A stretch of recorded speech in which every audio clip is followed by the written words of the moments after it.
Bismillah, innal hamdalillah nahmaduhu wa nasta'inuhu wa nastaghfiruh wa na'udzu billahi min shururi anfusina wa min sayyiati a'malina. Man yahdihillahu fala mudilla lahu wa man yudlil fala hadiyalah. Asyhadu an la ilaha illallah wahdahu la syarikalah wa asyhadu anna Muhammadan 'abduhu wa rasuluhu wa ba'du. Ya ayyuhalladzina amanu taqullaha haqqa tuqatih wa la tamutunna illa wa antum muslimun. Anak ustaz yang saya cintai karena Allah, yang saleh dan salihah. Alhamdulillah kita kali ini bertemu kembali di pelajaran pendidikan agama Islam, ya. Di pelajaran yang pertama yaitu tentang kiamat sugro. Alhamdulillah kemarin sudah dijelaskan oleh Ustadz Edi tentang kiamat sugro, mulai dari kematian, sakaratul maut, kemudian alam kubur atau alam barzakh, kemudian nikmat kubur dan azab kubur dan nikmat kubur. Nah, kali ini Ustadz akan menjelaskan tentang tanda-tanda kecil terjadinya kiamat. Tanda-tanda kecil terjadinya kiamat ya terbagi menjadi dua. Jadi tanda-tanda kecil terjadinya kiamat itu terjadi menjadi dua. Yang pertama adalah tanda-tanda yang besar ya, dan juga yang kedua adalah tanda-tanda yang kecil. Atau boleh kita balik, yang pertama adalah tanda-tanda kecil, yang kedua adalah tanda-tanda yang besar. Sebagian dari tanda-tanda kecil datangnya kiamat sudah terjadi. Ya, sedangkan sebagian lagi belum terjadi. Nah, kali ini Ustaz akan menjelaskan tentang sebagian dari tanda-tanda kecil yang akan terjadi nanti menjelang hari kiamat.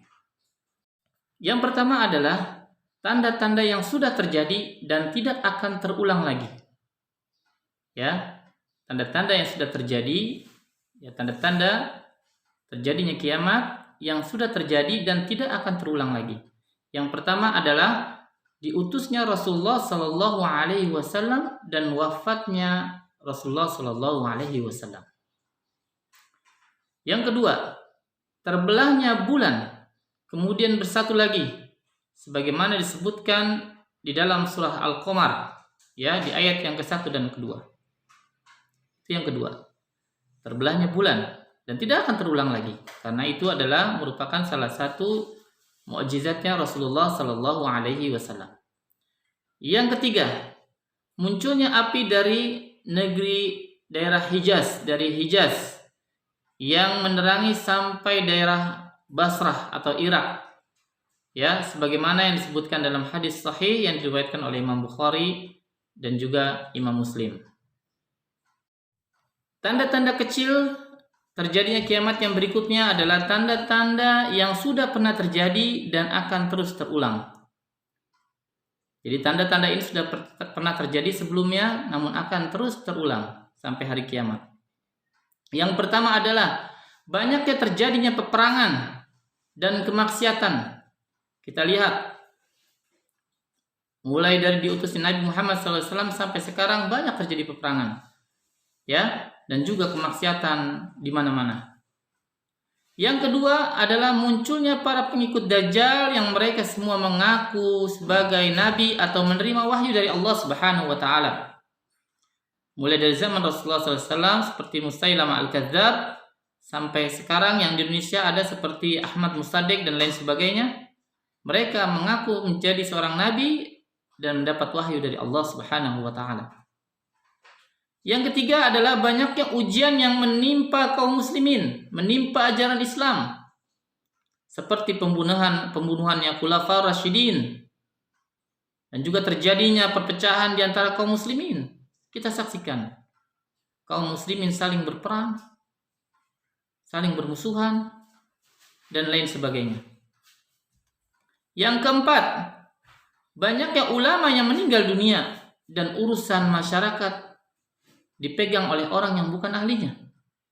Sebagaimana sabda Rasulullah SAW, Inna Allah yaqbidu ilman intizan yantadi'u minal ibad. Allah tidak akan mengangkat ilmu itu dari hati-hati manusia. Walakin yaqbidu ilman biqabdil ulama. Akan tetapi Allah mengangkat ilmu itu dengan mewafatkannya para ulama. Ketika para ulama sudah meninggal, fasu'ilu fa'afta bighairi, maka manusia bertanya kepada al-juhala, mereka ditanyakan fasu'ilu fa'aftau bighairi ilm, maka mereka berfatwa ya tanpa ilmu. Fadallu wa adallu, Mereka sesat dan menyesatkan. Na'udzubillah min dzalik. Jadi banyaknya ulama yang meninggal dunia dan urusan masyarakat dipegang oleh orang yang bukan ahlinya. Yang kelima adalah kedurhakaan terhadap orang tua semakin banyak. Banyak anak-anak yang durhaka kepada orang tuanya. Maka Ustaz nasihatkan kepada antum semua, anak soleh dan soleha, jangan sekali-kali antum durhaka kepada orang tua antum. Ingat apa yang telah mereka lakukan untuk antum.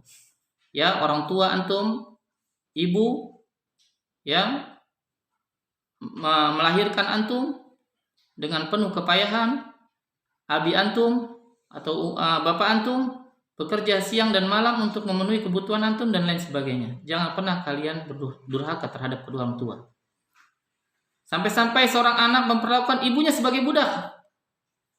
Antalidal amatu rabbataha. Ya, seorang budak yang melahirkan tuannya. Ya, ibu dijadikan budak oleh anak-anaknya. Kemudian begitu juga banyak orang miskin yang berubah menjadi kaya dan berlomba-lomba mendirikan bangunan. Yatatawaluna fil bunyan, saling meninggikan bangunan. Ini jelas sudah terlihat. Jadi kelima tanda-tanda tersebut yang disebutkan di dalam hadis yang sahih diriwayatkan Imam Bukhari dan Muslim itu sudah pernah terjadi dan akan terus terjadi sampai hari kiamat. Kemudian tanda-tanda kecil terjadinya kiamat yang berikutnya adalah tanda-tanda yang pasti akan terjadi. Jadi tanda-tanda ini belum terjadi dan namun pasti akan terjadi. Yang pertama adalah kembalinya Jazirah Arab menjadi daerah yang subur. Kita lihat sekarang mulai ya negeri Arab tadinya adalah negeri yang tandus. Namun sekarang mulai sedikit demi sedikit lambat laun Jazirah Arab sudah mulai ada rumput, sudah mulai ada ilalang dan lain sebagainya. Nanti bahkan di hari kiamat Jazirah Arab akan menjadi daerah yang subur. Ya, sebagaimana dalam hadis sahih yang diriwayatkan oleh Imam Muslim. Jadi negeri Arab atau Jazirah Arab akan menjadi jazirah atau negeri yang subur makmur. Banyak tumbuhan, ya, banyak sungai. Tanda yang kedua adalah umat Islam nanti akan terkumpul di kota Madinah. Ya, untuk menghindari kepungan musuh. Ya, sebagaimana yang disebutkan dalam hadis riwayat Abu Daud, Al-Hakim. Ya. Jadi kaum muslimin nanti ketika diserang, maka mereka akan berkumpul di kota Madinah. Karena kota Mekah dan kota Madinah adalah dua kota yang tidak dimasuki oleh Dajjal, tidak akan bisa dimasuki oleh Dajjal dan pengikutnya. Tapi mungkin ini saja yang dapat Ustaz sampaikan sebagai tanda-tanda kecil terjadinya hari kiamat, baik yang sudah terjadi dan tidak akan terulang, ataupun tanda-tanda kecil yang sudah terjadi dan akan terus terulang, ataupun tanda-tanda yang belum terjadi namun pasti akan terjadi. Jazakumullah khairan, barakallahu fikum, subhanakallahumma wa bihamdik, asyhadu an la ilaha illa anta, astaghfiruka wa atubu ilaik. Assalamualaikum warahmatullahi wabarakatuh.